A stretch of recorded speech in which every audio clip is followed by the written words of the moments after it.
Olyem atutegeezezza nti minisitule y'ensonga z'ebweru w'eggwanga ne gavumenti okutwaliza awamu si bakukkiriza mubaka wa Uganda eyayikiddwa kugenda gye bamuyise. Whether I receive it or I don't receive it, I'm only given that it is not important, but what I'm telling you, it will not happen. My ambassador will not be appearing. We are not giving Kyagulanyi the pleasure of a Ugandan ambassador sitting next to Kyagulanyi at any platform. Kyagulanyi has committed treason. He's going to betray the good names of the people of Uganda out there. So we will not give him the pleasure. Oyo ye Minister Okello Oryem agamba nti Mwami Kyagulanyi has committed treason. Omusango gwe bamuvunaana kakati oba ogwolekeddwa okumuvunaanwa gwe omusango gw'okulya mu nsi ye olukwe. Nkwanirizaako maama oba taata omukutu oli ku Vic Exclusive era nga program y'olunaku olwaleero sigiriiko nzeka ndine muganda wange Kabuladda bwe twazirwana ngambe entalo z'okulya ebitafutafu ndine Tone okuva ku mukutu gwa Yugi Online News. Sabumbulizeko kuba tulaba ate tutandike. Abatulaba ku mukutu ogwa Vic Exclusive mwebala okubeera nga ate mutambudde naye olugendo luno lwonna oluwanvu olubadde mu challenge empitirivu wano na wali naye ne muguma ne mubeerawo. Ekyo nno mbadde nga mukola ky'amaanyi era mukyeyongera okukolera ddala eky'omuwendo eky'okutambula naye buli lunaku olukya. Antonio eryange nga bulijjo ate tugobye bumale n'omukulu Vic eyo gyali nange eno gyendi ebintu tubitemeteme naye mwebale nnyo abalayikinga video, mwebale nnyo abasharing, mwebale nnyo abakomentinga ku content Vic gwateekayo. Temujjanga okwo bye bigambo ebirungi bye nnina gye muli kubanga Katonda yekka ajja obbagabirira. Wow. Kale mu nnaku lumu n'ekitundu emabega tuzitwalire ddala ndooza mu nnaku bbiri palamenti ey'eggwanga oba palamenti ya EU yavaayo nesamoninga ambassador w'eggwanga Uganda agende yennyonnyoleko engeri gyekiri nti Mwami Robert Kyagulanyi Ssentamu nti ye bwe yali atwalayo ensonga ze ez'akalulu ke twakuba abakulu baafunako side emu. Now gavumenti ya kuno yavaayo netegeeza nti yeetaaga nayeweebwa omukisa bali abantu baba nga bakusalawo baleme kusalirawo ku luuyi lumu. Kakati gavumenti bwe bagiwadde omukisa naye gye ennyonnyoleko ate abakulu bagamba nti ambassador si wa kukwata kkubo kugenda kutuula mu palamenti eno. Jjukira nti palamenti ebadde erina okubeeramu n'abamu ku bakulu ab'ekibiina kya National Unity Platform. Addition to that nti ne palamenti ku Monday erina okuddamu okutuula mubadde mulina okubeeramu ne ba observers abamu ku baali mu ggwanga lya Uganda nga ba-observinga akalulu ke twakuba nga waliwo okubaawo National Unity Platform Committee erina okuba nga naye ewa side yaayo nga ne gavumenti y'eggwanga Uganda baagala ebeere well represented. Yensonga lwaki badde nabo baayise ambassador mu mawanga ogenda tugattiragattiramu emboozi n'ebigambo. Ensi emanyi obuzito bwa ambassador mu bufu obufaanaganako bwe butyo. Nze mu ntegeera yange ekiyinza okundeetera okugamba nti babadde bayise president agende maaso n'okuba nga naye awa side ya story ye. Tutandikirawo bwana Antonio. Abanoonya Robert Kyagulanyi Bobi Wine bwe bafunye omwagaanya okutuulako naye oba okwogerako naye baamutidde.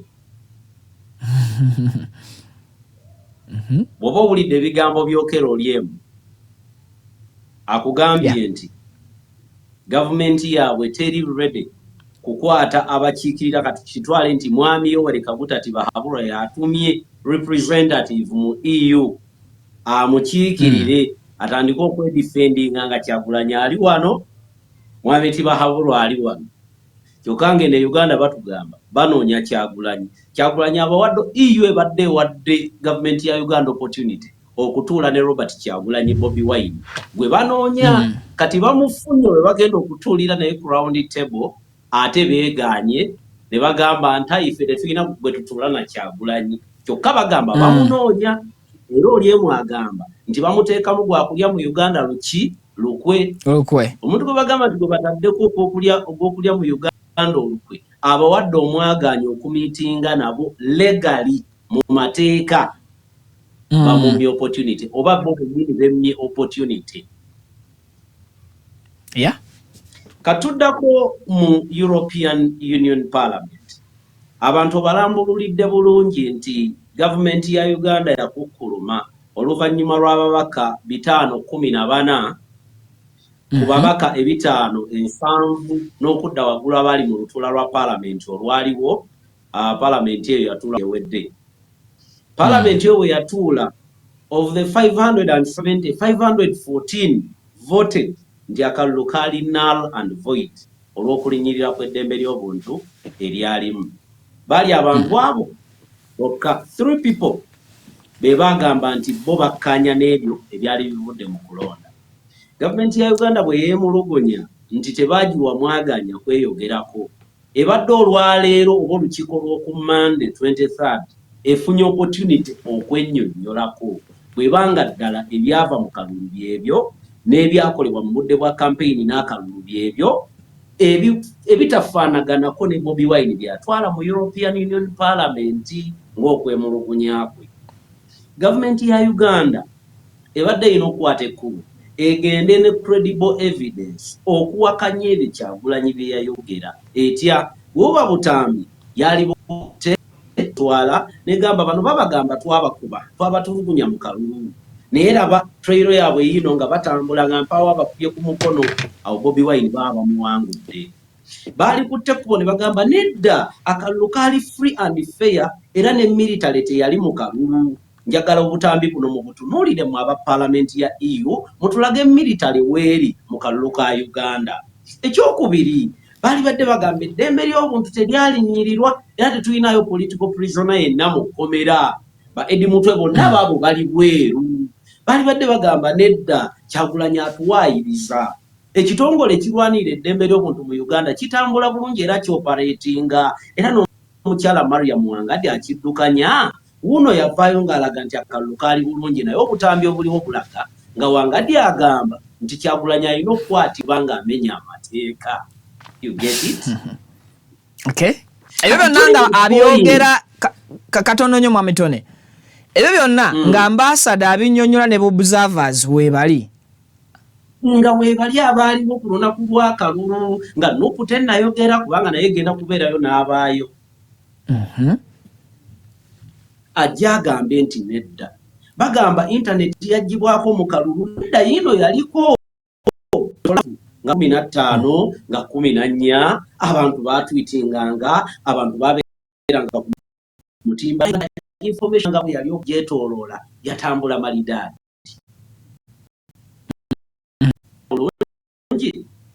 Ajjeyo video alage nti Byabakama yalangirira Kalulugaani point era ne bibagamba ngo ennyonyi namunganga yalangirira Byabakama n'atunula waggulu n'akola bw'ati n'asita n'ekikkowe byonna bya bulimba nga video weeri.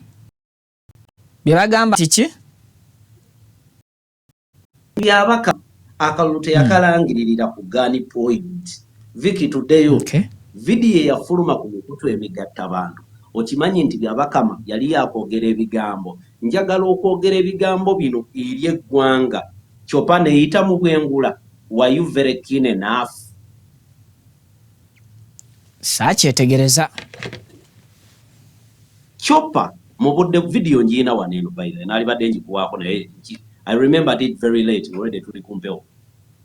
Mu budde bw'okulangirira akalulu nga Byabakama yakatandika okwogera ennyonyi namunkanga yawulikika amaloboozi gaayo nga gayita mu kamera eya TV nga eraga nti neeyita mu bwengula wennyini ku kitebe eky'Electoral Commission era Byabakama yatunulako waggulu ati n'amala nassa ekikkowe n'atandika okuddamu okwogera. Ebyo byali badde majaamu Black ajja naga nedda Uganda mugiwaayiriza ebintu byatambula bulungi byali malidaadi ebyo byonna bya bulimba Kyagulanyi byaleeta. Lwaki boonoona erinnya lya gavumenti?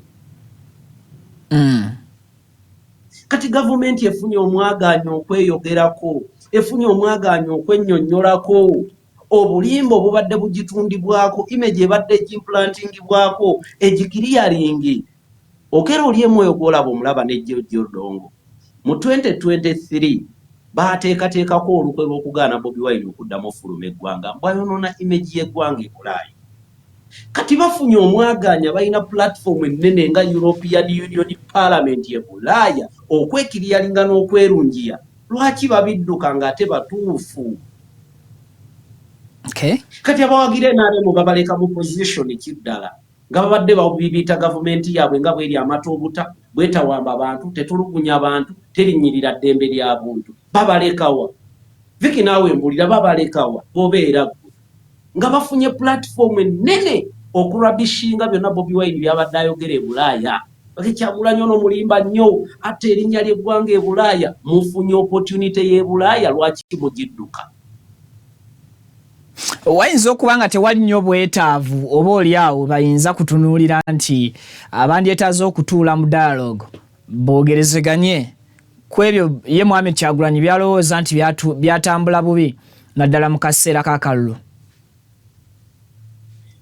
Viki, leero dialogue omuntu asinga okugyetaaga ennyo y'ono eyeerangirira mu ntebe.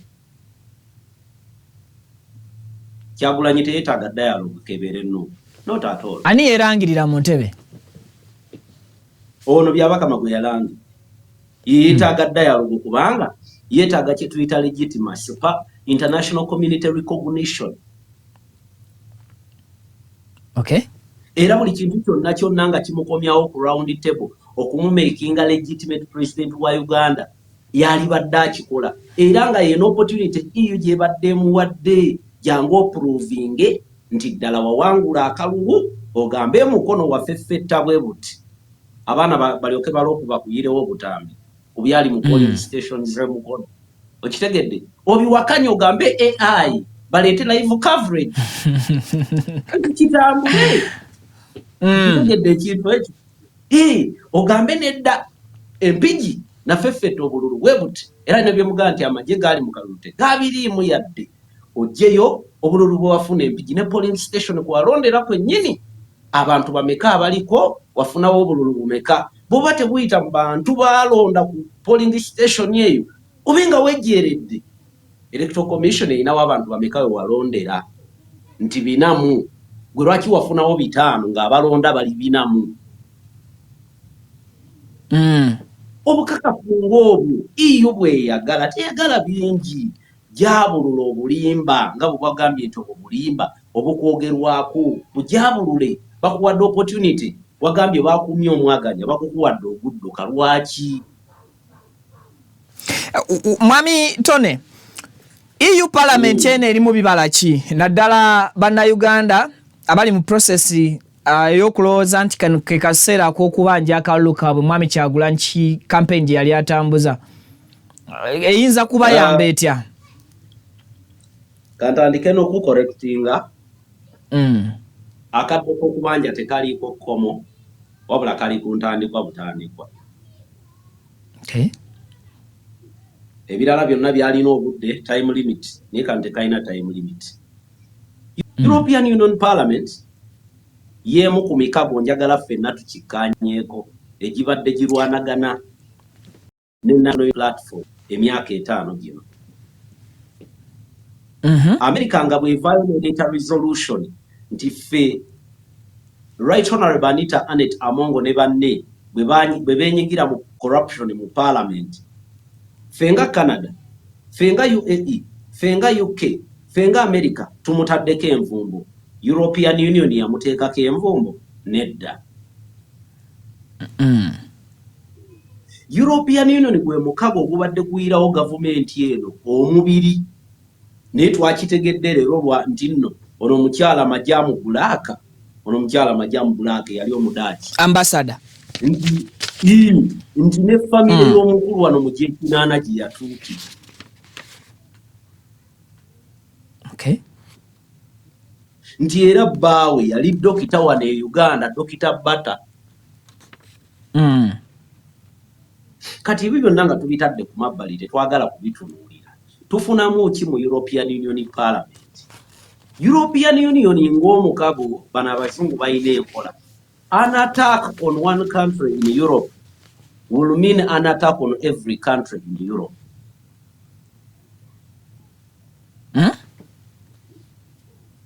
Obulumbaganyi ku ggwanga erimu mu Europe buba bulumbaganyi ku mawanga gonna agali mu Europe. Okay. Kyekimu n'obulumbaganyi ku ggwanga lyonna ery'e Bulaaya bubeera bulumbaganyi ku mawanga gonna ag'e Bulaaya kubanga UK ye America, America ye UK. Canada eriwo okugoberera bivudde mu mawanga ag'abiri.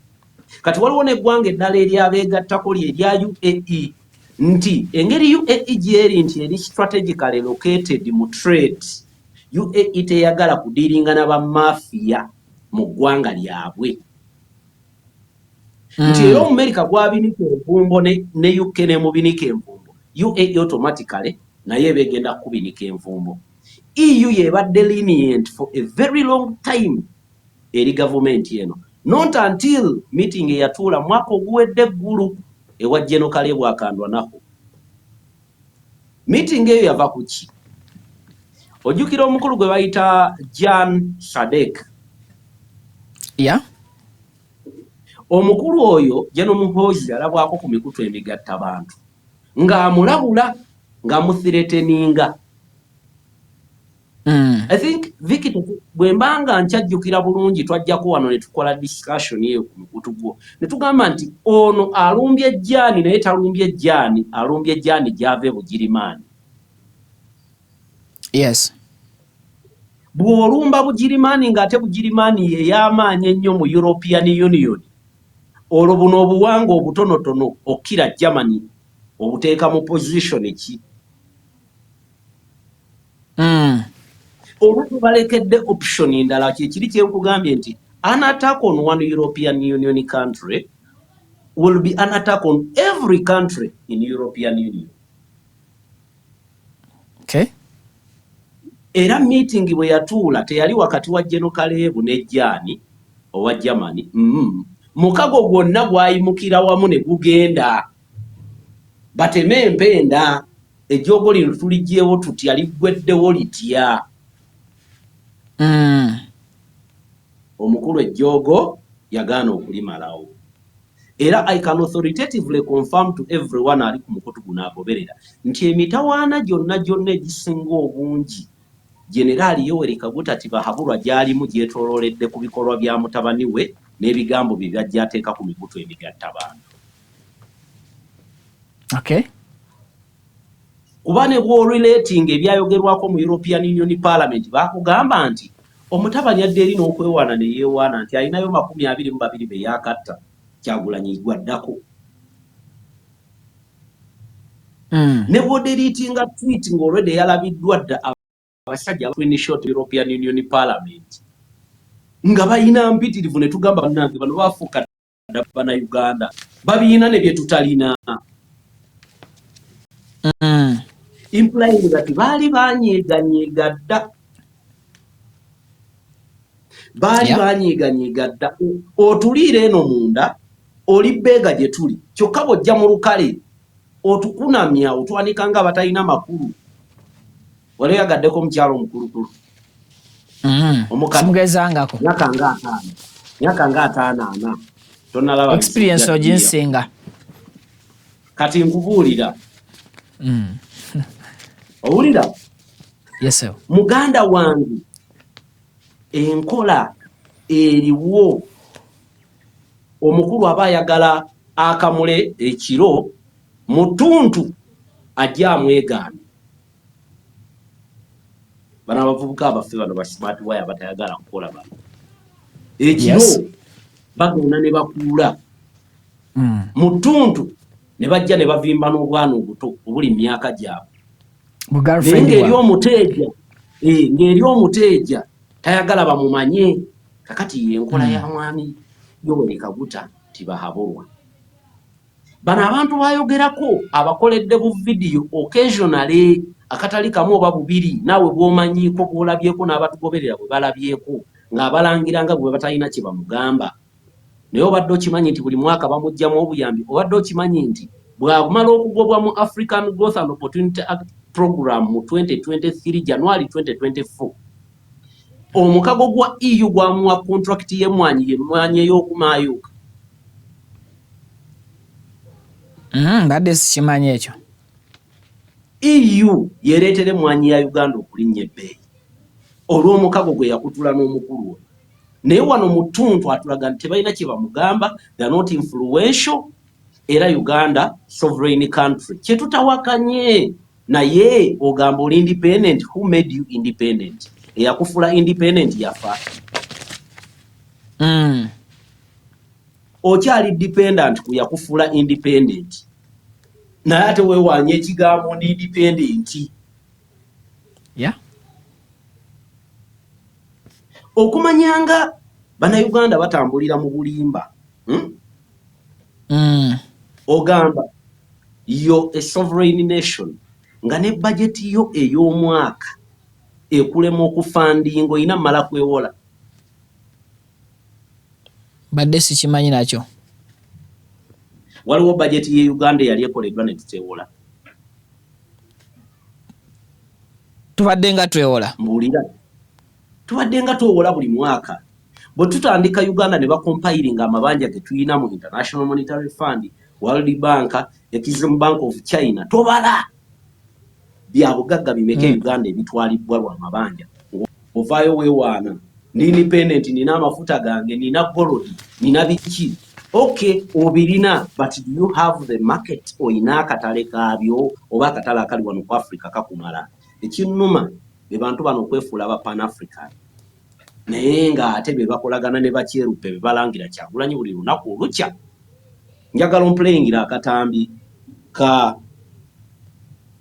Gaddafi akamwami tibahabulwa nga confirming nti atandika okulwana ne Gaddafi ng'abazungu tebannajja. Producer ajja katuteerako awo kendoza ke wasoose okutusindikira. Oba otuzanyira Keekana akaggadde.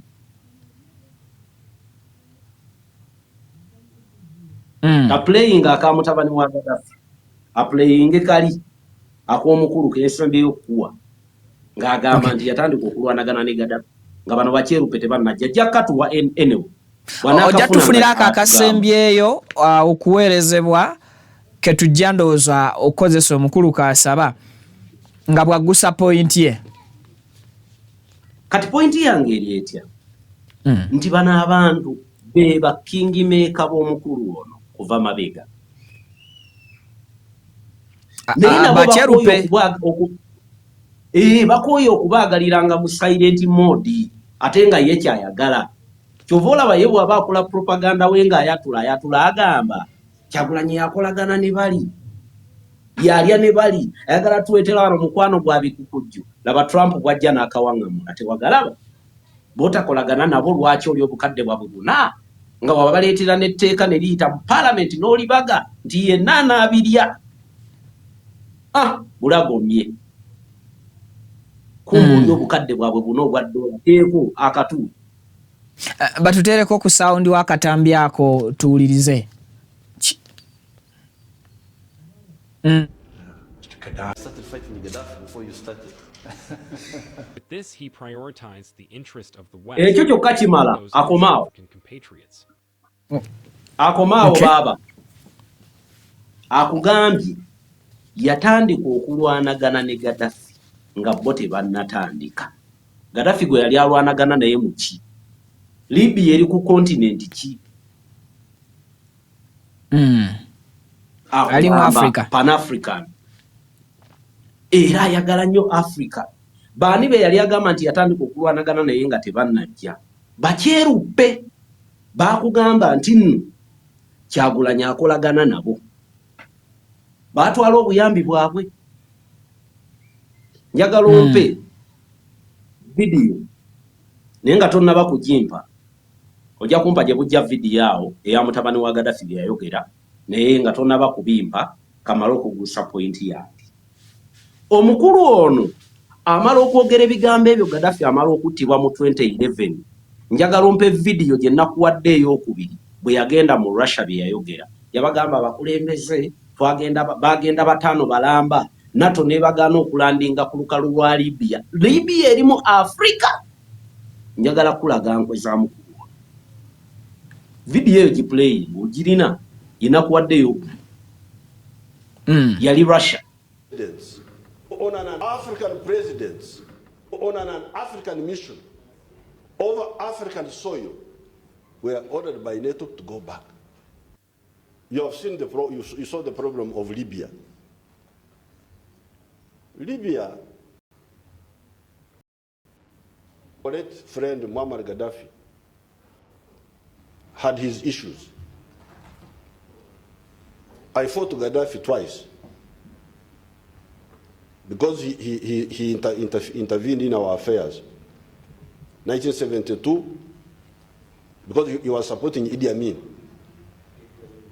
He was saying that Idi Amin is a Muslim and he's supporting a Muslim. Yes, Idi Amin was a Muslim, but an idiot also. Komao Wamala. Bani abaya mbono okugusa olutalo lwe era yajjawe mmundu. Babanga bali baya omwami Gaddafi yali ayambako omugenzi Idi Amin. Kati gwobuuza bani yabamuyambako okujja mbuyinza. Bali bakyerupe. Bebo batugamba Kyagulanyi bakolagana nabo batayagala. Era ye Pan-African eyawayo Gaddafi. Pan-African eyawayo Gaddafi. Kati mutegedde omuntu gwe tulina nti bwe tuba tunoonya ba traitor ye traitor nambe mukaneme kukyogera nabwe ekyo. Bwe tuba tunoonya abantu abalidde mu Africa olukwe ye muntu akutte ekyannambeemu. Waliwo omwami bamuyita Lumumba oba omumanyi omwami oyo philosopher. Yes. Atera nnyo okwogera ku biri mu mawanga agali ku lukalu lwa Africa. Yagamba nti tewali muntu wano ku lukalu lwa Africa akuumidde Bafirika mu bakyerupe ng'oyo. Njagala ombuulire baani abafandinga olutalo oluli e Mogadishu. Siri nnyo munoonyereza sijja kakasaani afandinga. Kati njagala ofune information okuva gyendi n'abantu baginoonyeeko ku Google olutalo oluvujjirirwa bakyerupe. UPDF Uganda etakkiriza mu bakyerupe era etakolagana nabo. Lwaki ebeera mu ddiiru ne bakyerupe? Kyagulanyi atuleetera abazungu. Gwokola ne baani abakufuula kyoli era baani abakuumiddewo emyaka 4. Tetugenda wala. Tuddeko wano mu Congo. Vicky, osobola okuwa famire yange omugaati ng'eyiyo tegulina? Gw'obadde okimanyi nti taata owaffe aliko ng'akola nguudo wano amakubo galinga matongo. Nga n'ekibuga Kampala leero enkuba etonye ne kijjula amataba. Bali kugaddaabiriza mugumiikirize. Nga bba ab'e Congo beeyagala. Wayinza okuba waliyo ebyobusuubuzi maali yaffe yeetaaga okuvaayo oba ffe okutwalayo emaali tusobole okufunayo ezinaakola enguudo za wano. No problem. Kankitwale nga bw'okyogedde. Ndowooza sikikasiza. Obadde okimanyi nti Google, mwami Google, ab'ekitongole kya Uganda abalondoola ebikoleddwa buli mwaka mu ggwanga baateekayo ne batulaga nti buli mwaka wabaawo ebyobugagga ebifuutuka mu Congo omwo naye nga tebiyimirira mu Congo wabula biyitayo ne bigenda mu EU. Badde simanyi n'ekyo. We should be logical. Kale bwe tuba atuplayinga enkola eya good cop bad cop. Kamba vume mbavuule naye ng'ate mbakolera. Okay. Bwe tuba tuweseemu kekoona era sirumbufu bwe bumu. Robert Kyagulanyi Ssentamu bwe yali ayogerako juzi mu Human Rights Geneva Summit yagenda maaso n'okutegeeza eggwanga ku bigambo ebyenjawulo. Bw'otukubira mu koto kino tusiigira ekifaananyi. Ebigambo bino Mwami Kyagulanyi bye yakozesa mu summit birina we bisobola okubeera eby'obulabe eri eggwanga era we bisobola okumuteekesaako omusango ogw'okulya mu nsi y'olukwe. Ng'omukulu minisita Oryem bwe yavuddeyo n'ategeeza. Byali badde birina obulabe nga bya bulimba naye birabwako n'ayonka. Bwe yayogera ku kya retired Dr. Besigye okubeera mu kkomera taliiyo, ali mu maka ge.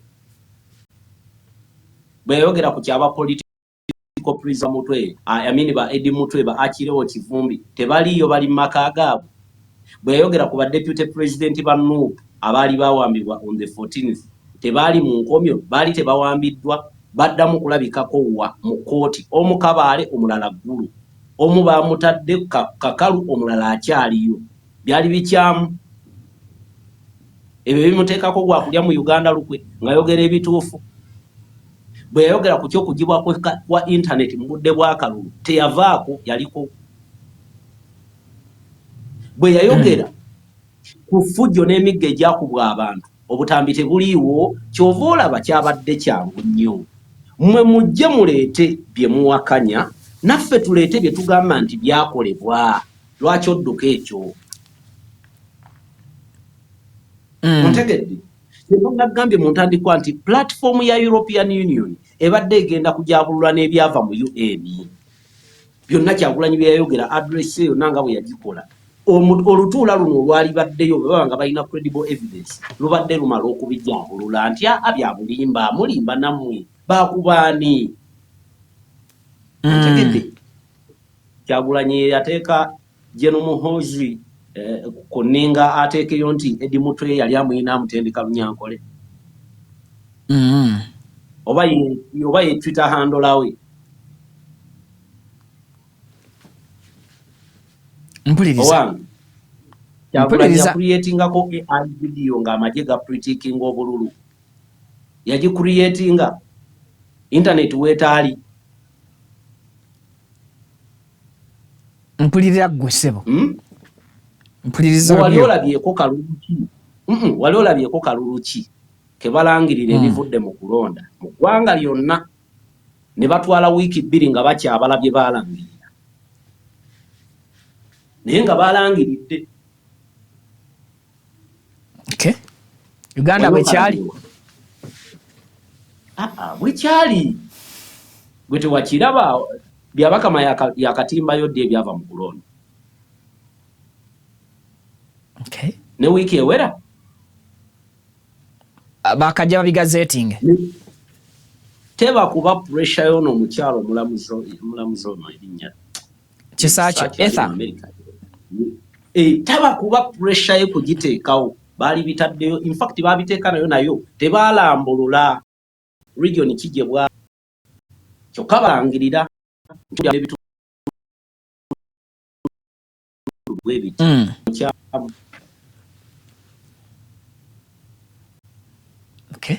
Mukyamu kuba byeyogedde mu lukiiko mu video eri recorded byeyayogedde.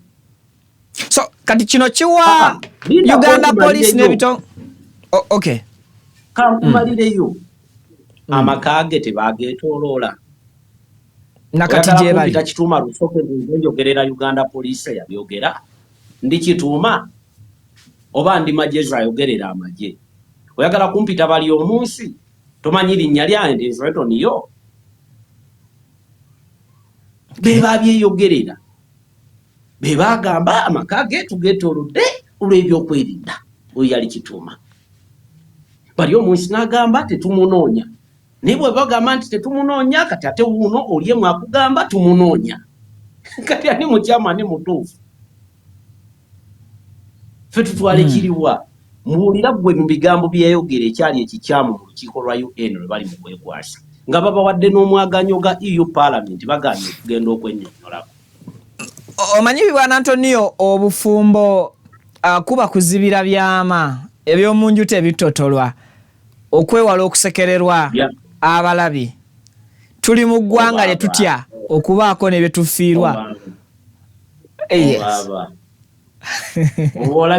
walabye wenare mujjo eyali awo ku mini price omulabye namulabye sebo yagamba Kyagulanyi entebe yo njerabidde waneeno ku mini price jangu gino neffe tugendawa wa Muzeeyi Mulale katenti olwakatimbuludde mutukunamiza abantu mmwe ne mutukunamya ne mutulaga embeera embi tayinaamu gainire yadde nengi mu bye baali baprotectinga tayinaamu yadde okay kati tuli mu ggwanga bw'oba ogamba nti nno kubikkirira kubanga eggwanga lino tulyagala nnyo era tulirumirirwa tewali muntu asinga actually njagala ondifficiently omuntu avayo n'agamba nti nno eggwanga lyange abantu battibwa bawambibwa noono abatta era abawamba ani aba alirumirirwa ennyo kuliko omu ku bombi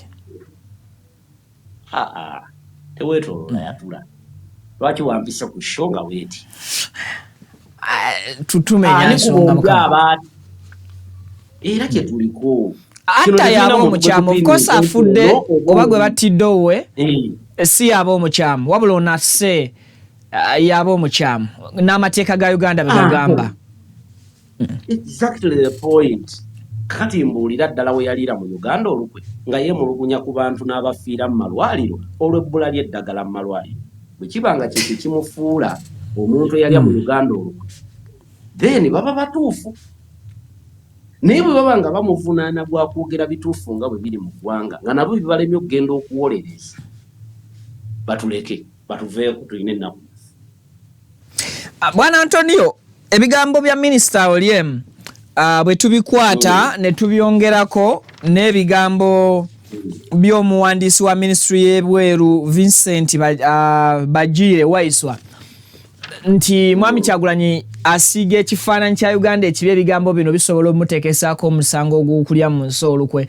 tekiwadde security agencies ensonga lwaki kati ziri mu maka ge n'ensonga lwaki bandyetaaze Mwami Kyagulanyi and even ku side y'Abannayuganda tekibaleetedde okulowooza nti okuvuganya General Yoweri Kaguta Museveni mu kalulu nga mwesimbyewo obeera ogenda kukyajingibwa musango gwa kulya mu nsi lukwe kubanga bwe tulengera awo bonna abazze bamuteekako amaanyi buli kisanja kumpi badde bavunaanwa musango gumu guno gwa kulya mu nsi lukwe treason na kati twogera bino eyamuvuganya mu kalulu akasembayo luli 2016 Dr. Kano Kiza Besigye okuva mu Novemba wa 2024 mpaka nakati ali luzira gyavundira ekireetera bannansi okulowooza nti okuvuganya General Museveni kulya mu nsi lukwe si mandate ya constitution kantandikire ku kya kubeera mu maka ge ab'ebyokwerinda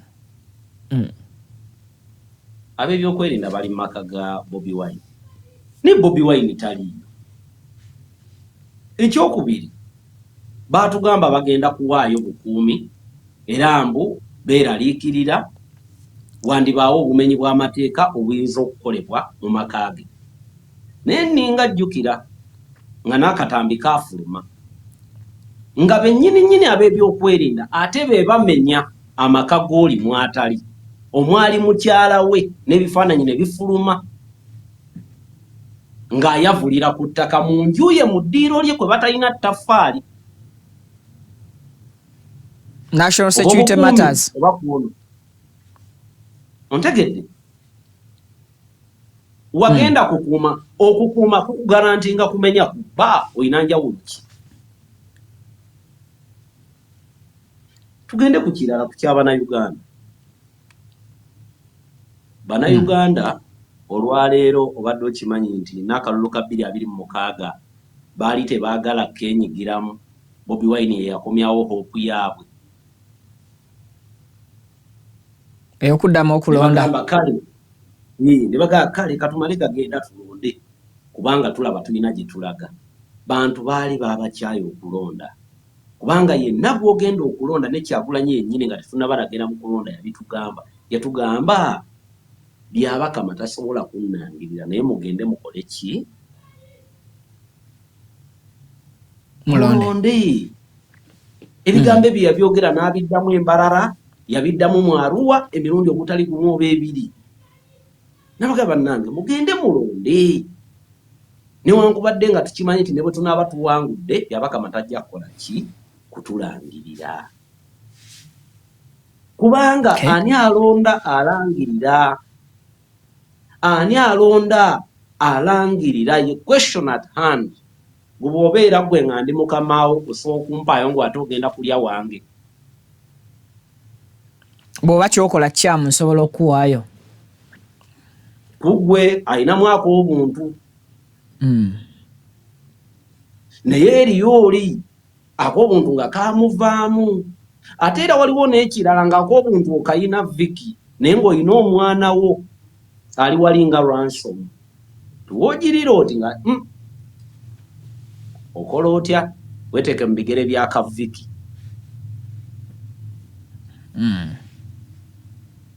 Kakati yene embeera gye tulimu mu ggwanga. Bannayuganda initially baali babamalamu ebyokulonda. Bagamba katugende tulonde. Naye nga balonda bakimanyi nti emigga egyakubwa mu kalulu gyali mitono nnyo n'egyali girina okubeerawo ng'akalulu kawedde oba mu budde bw'akalulu. Bagenda bakimanyi. Era ne internet okugibwako tekyali abrupt nti kyagwawo bugu, kyali kiteeketeekera buli Munnayuganda yali akola ki akimanyi nti kigenda kuba. Kwogera kuno nakuli Vicky, everybody would be okay bw'okeera ku makya ne weerangirira nga Kano Muammar Gaddafi weerangirira nti ye enfuga ye ya hereditary rule. Tulina n'eggwanga eddala lya North Korea nalyo bakimanyi bulungi nnyo nti taata bw'avaako either ajja londa muwala we. Kati yatandika dda oteekateeka muwala we w'emyaka 13 owa North Korea. Yatandika dda omuteekateeka atambula naye mu buli delegation gy'agendamu. Ne bwe gaba amagye kati gamukubira salute kyekyo maama gwaddako kubanga bo baamatira. They gave up.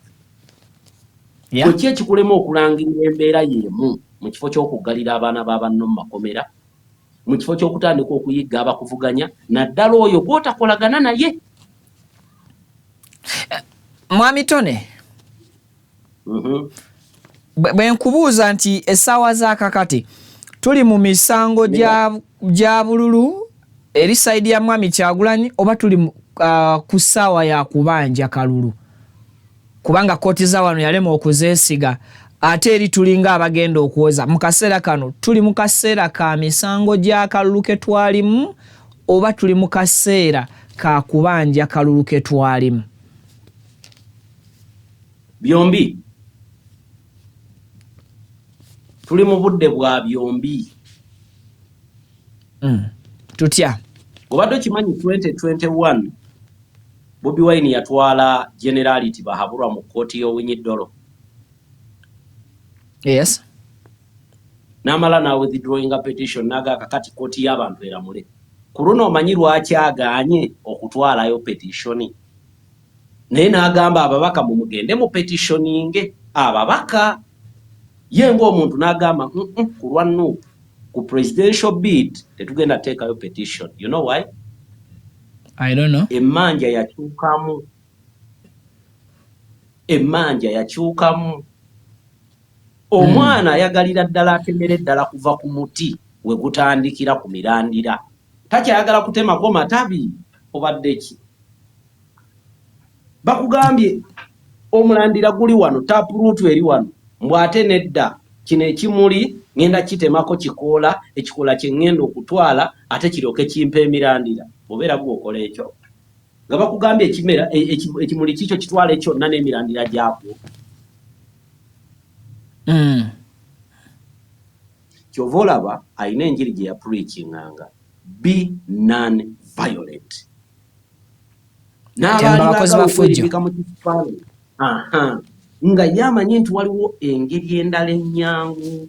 Nakyogerako wano eno ne ngamba nti ekyalema Abaganda baffe ab'eggwanga lya Tanzania okwenunula kwe ku-applyinga violent action mu lutabaalo lwabwe olw'okulwanirira okwenunula. Bayo kyamayumba g'abantu. Awo toyina ggwanga lyonna ligenda kujja kuyamba. Komala okwonoona ebintu kiba kiwedde. ekyo bafubye nnyo kiteeka ku Bobi Wine baga kakati tukole tutya okumuyita Lwakiri omuyeekera badepute bano bwe batuggalira bajulire tubalabeko nga baga kale gundi ono yatutuma tujje mundu egindi kuwa byonna nga fu bigani yo tolina bw'omuteekako gwa treason okuggyako ng'omuvunaana gwa kuvuganya nakuwakanya byaba kuvuganya kitali kive mu mateeka ga Uganda kuba gwe kennyini oteekateeka akalulu gwe nga incumbent bannayuganda akalulu ne bakavujjirira n'obuwumbi obw'omusolo gwabwe ne bagula n'obuuma oluusi ne bugaana okukola obuuma ezo zannume ez'obuuma balimpadde ne ngulako takisi okitegeera ekintu ekyo kati bamuvunaana guliwa kakati President Museveni agamba nti abavubuka abasinga obungi balonda NRM bw'abanga Mwami Kyagulanyi agamba ayina obuwagizi lwaki abavubuka basuula n'obuvunaanyizibwa bw'okulonda ye ne bayiirayo obululu era n'awangula kwe kutuuka okumulangirira kitegeeza Mwami Kyagulanyi talina buwagizi according to President Museveni. Vicky walondera mu kibuga omuntu yenna bw'awangula ajaganya victory. Yes. Nyinyonnyola ku environment yali mu Kampala ku lunaku lw'okulonda nga kuwedde. Ewange nali mu dduka kuddusa abaana nga amasasi geesooza.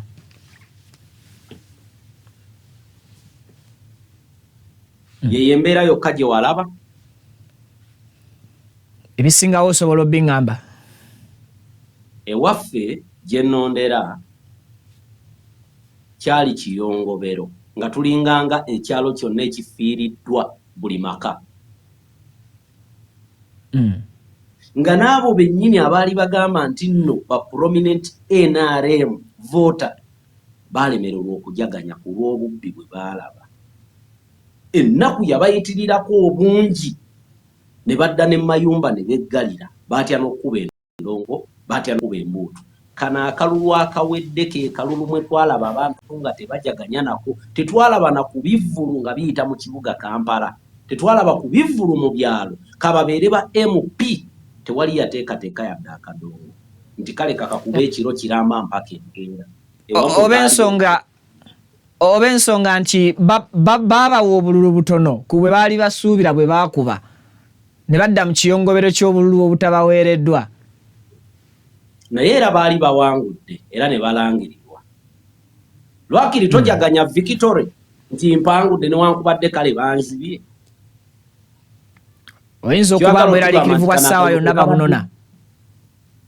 Kyogamba nti kano akalulu ke kabadde important ennyo okusinga obululu bwonna kyanjawulo ki ekyakabaddemu. Ne kabalemesa n'okujaganya nga balangiriddwa. Sijagamba nga bawangudde wabula nga balangiriddwa. Kuba okuwangula n'okulangirirwa mu Uganda byawukana. Naye era balangirira awangudde tebalangirira asembye. Amire ekyange nakubye omulaba. Mbadde nkugamba nti embeera y'akalulu yali ya kiyongobero we yali yawangula. Actually tetugenda wala wawangula. Lwaki oba oyigga gw'owawangula omunoonyaako okyatakugambye nti ndi mukulwanyisa wamuwangula kyavu linda kulayira ku ebirala bimulekere bibye oba onoonya waaki lwaki weetoolola amaka g'oyo gw'owangula. Kyagulanyi yekka ye yali mu kalulu Bamubaraka Munyagwa aliyo. Lwaki bali wa Kyagulanyi gwe baawangula. Bannaddiini bansobera baavaayo ne bagamba nti missoni yaabwe lwaki bagenze maka ga Mwami Kyagulanyi Magere bagenda bavisitinga buli presidential candidate naye basookerawo era baakomawo. Omanyi ekintu ekyo kicorrecting bulungi. Na bannaddiini abatalina ddiini. Njogera ku Interreligious Council. ya tuli mu Lenten period era tuli mu period eya saumu. Tuina bannaddiini abatalina ddiini nga babi nga babinyo nga gye nkomye okwogera. Era bw'obanga orilayinga ku muntu yenna mu ggwanga lino torilayinga nga ku bigambo by'omunnaddiini eyakutte ekittavu. Bafa mamoto, bafa bukadde 5, bukadde 2, bafa kutambulira mu bulamu bulungi. Bonga bannaddiini abalumirirwa eggwanga kye baagala otugamba nti tebaalaba fujjo lyakolebwa mu budde bwa kalulu. Kale bwe kuba kulambula nga baali balambula buli omu, lwaki baagenda mwami Kyagulanyi ne wa mwami Tibahabulwa? Batandikira wa? Basooka wa president ne bavaayo ne baddawa ne beeyongerawa. Era wa president candidate presidential kajogerako beboka bali ku ballot wa Mugisha muntu nga tebatukanga wa Mbaraka Munyagwa. Mugisha muntu yabijama ngwe entanti tetugenda wa doza bali bagenda kwabo boka batakkiriza abatakola ki doza bali balambula abo boka bawakanye ebyava mu kulonda nga ababikkiriza tebaitaga balambula. Ewa Robert Kasibante bagendayo yatwala ne petition mu parliament. Oyo bamanya koti ya kumuwa wenkanya so sala bagimuweereza mu Bluetooth ndoza. Mukama akwagala nga gwatalitwala. Leva nange.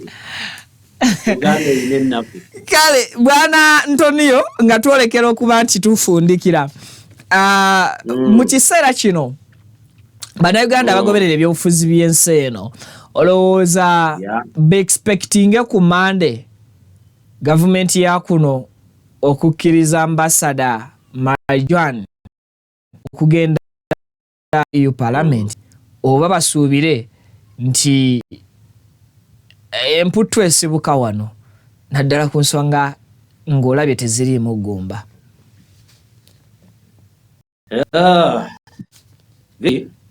Bano abantu bali predictable. Ku lunaku lwa Monday omukyala Majamu Black agenda kugenda wanje agenda kugenda mu EU. Naye ne bw'atagenda tekigenda kujabulula bibadde biina kwogerwa, era tekigenda kwadijjaningisa meeting nti eyongerweyo, kubanga oli agaanye okujja nga eno oli emu alangiridde officially. Abakubanga oli emu talangiridde officially kale baaligambye nti oba obudde bwamubuze tubaweeyo meeting endala. Naye ate obutagenda bwa Majamu Black bugenda kukonfaminga nti byonna ebyayogerwa byalinga bwe byali, era bano bagudduse. Bwe tubeera mu kooti n'owawaabirwa omuntu n'otalabikako emirundi 4-5 bagutereka nfuna. Ne bwe balabanga omuwawaabirwa tajja bagugoba.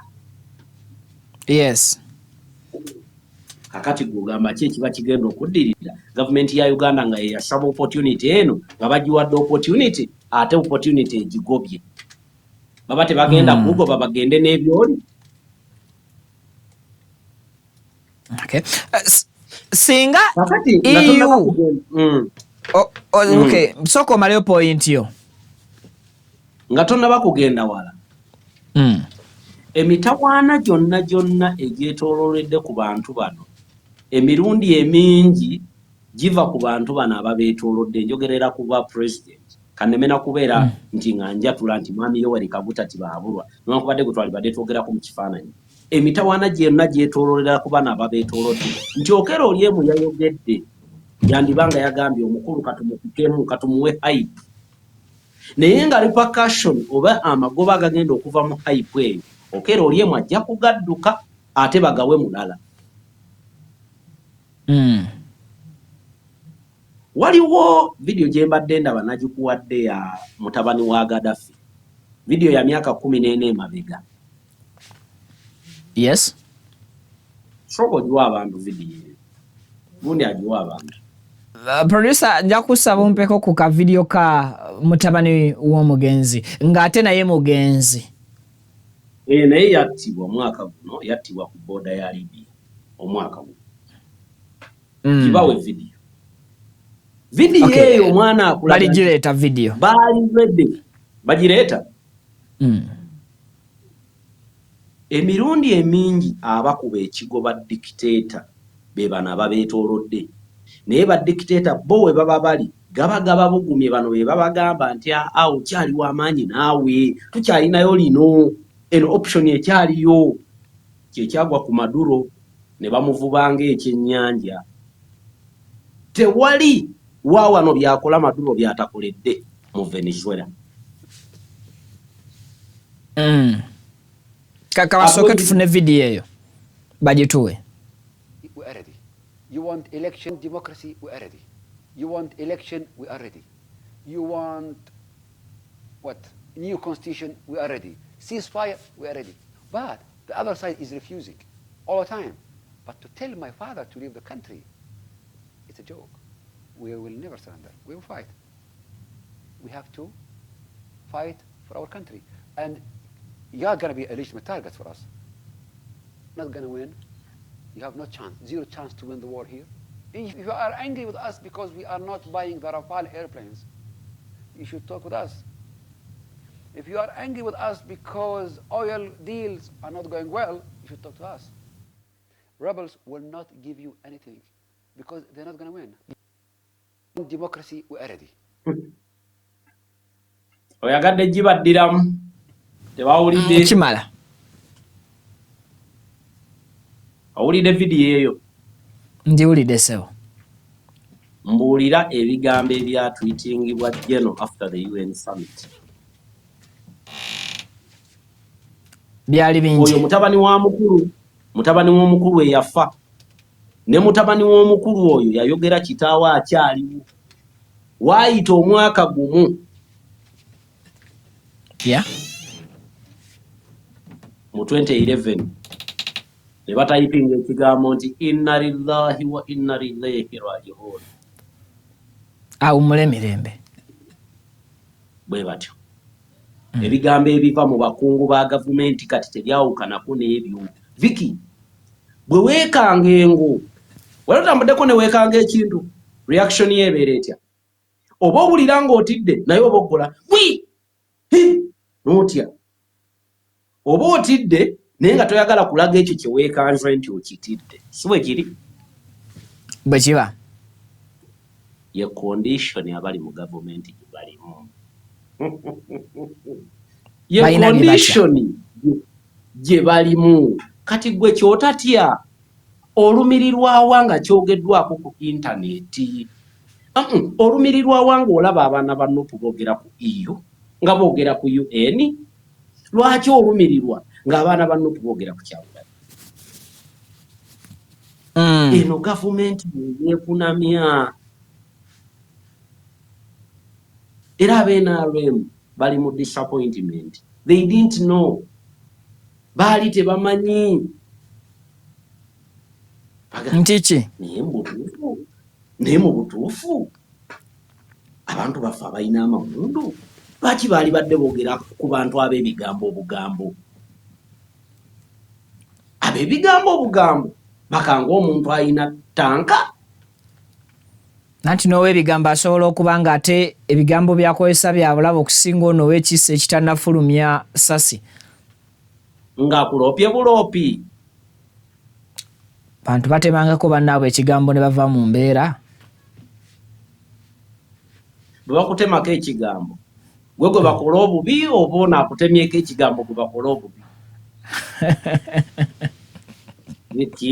Naawe ebigambo obugambo ne bikanga obwattanka.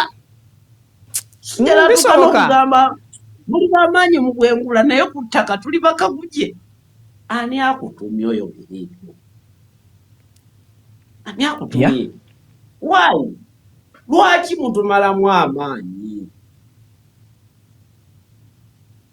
Lwaki? Kati embeera eriwo mu ggwanga yakwebuzabuza ng'afukaana aba. Omuntu akulaga ate munnange kino nkyagala ate nedda tokimpa. Omuntu nakulaga nti nja kukuba eŋŋuumi. Kankuweeyo ka story kano nga nfundikira. Eriyo omuvubuka abadde okwo ku TikTok. Abadde mulwanyi mukulu wa bikonde nga yakola akanyama. Kati ne wavaayo kooki bamuyita Kooki Ricky. N'agamba omuvubuka ono tewaliyo babuusa balyawo basobola kumutukolerako. Ne balwanagana naye n'ajja wano ku Hamuringi weeri. Ne balwanagana. Omuvubuka mukama n'ayamba Kooki Ricky ne bafuna ennamba ye. Wabaawo amukubira ng'amugamba ye ali ready. Mwetegefu ddi. Omuvubuka alina ekigambo yadde n'ekimu kye yaddamu. Oli bwe yamala omweyanjulira nti nze Kooki gundi mbadde ŋŋamba nti ebigambo bibadde oyogera ku intaneti ogamba ffenna abali mu Uganda abakuba ebikondo otukuba. Mbadde nteesa oli ready ddi. Ojje twekube n'ekyo kive mu ddiiro. Okitegedde. Kati abantegedde mu ntegedde. Ow'amaanyi tayogera bingi kati kuno kwanukula eri abadde bagamba Amerika eriwa mu bintu bino. Okay. Ow'amaanyi tayogera bingi. Trump bwe yali owakuwamba Maduro teyayogera bingi. Akadde katuddeko. Yateekayo na katuuni okimanyi bawamba Maduro nga Trump ali mu ppulu awuga ejjoogo. Kale akadde katuweddeko bwana Antonio ndoza tujja kuddamu episode enaddako bannansi ogende maaso n'okubaako ebirala by'obawa. Nsaba onsiibulire eggwanga ssebo. Mwebale nnyo mwebale eddala abadde beekumidde ku mukutu. Mwebale okukomentinga okusharinga okulayikinga olugaba abankuumire abampeera ebirungi ebikira obugulu bw'eggongolo. Ramadan Karim baganda baffe mwenna kwogatta ne baganda baffe bali mu Lenten period bakatuliki abalokole abadiventi mwenna omukama Katonda abayambe period eno mugiyitemu bulungi mu buli kintu kyonna kye muyayanira mu bulamu omukama abagabirire. Abafunye challenge abalina abalwadde abafunye obubenje omukama abawonye era n'emirimu gy'emikono gyammwe agiteekeko favor. Kano kakulu nga nfundikira abakulu abali mu gavumenti omukama abongere obukkakkamu omukama abongere omwoyo gw'okumanya nti nno eggwanga lino lyaliwo era ligenda kubeerawo nga gavumenti eriko ekola ki evuddeko. Kale tweyanziza nnyo tweyanzege bwana Antonio musajja munnamawulire akola n'omukutu baguyita UG Online News gusinziira ku YouTube ne kasuka amayengo gaago okutuuka ku ggwe omuntu wa wansi n'owulira bulungi ensonga nga bwe zibeera zitambula. Agange nze Vicky omukutu kwensinziira baguyita Vicky Exclusive kwe tusinziira naffe okubeera nga ate tubuutikira abantu ab'enjawulo nga tukozesa omukutu gwa YouTube n'emikutu emikwanira wala gyonna.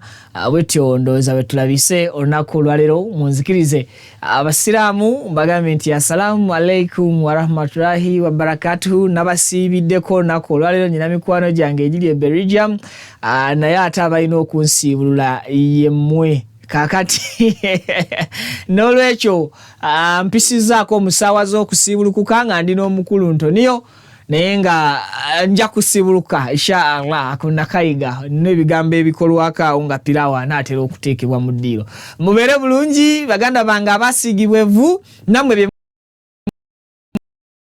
ensonga zitambulira bulungi nnyo. Bye. Amanya gange nze Kibira Hassan okuva mu Kibira Construction Company Limited. Tutunda amataka, tuzimba amayumba, tuddaabiriza amayumba, renovation tugikola, tusima amazzi. Ffe aba Kibira Construction Company Limited tutunda amataka ag'ebyapa ag'endagaano ku makubo ag'enjawulo okugeza Hoima Road, Bombo Road, Masaka Road, Mityana Road. Ate tukkiriza ne Kibanja Mpola. Osobola tukyalirako ku ofiisi zaffe ezisangibwa Essenge Wakiso oba tukubire ku masimu gaffe 0755 36 37 82 ojje tugende mu maaso n'okwogereza ku bizinesi yonna gy'oba oleese mu ofiisi yaffe nga bwenzoogeddeko waggulu. Tujja kwataganira wamu kubanga bye tukola tubikola nga biri mu kubogolokofu.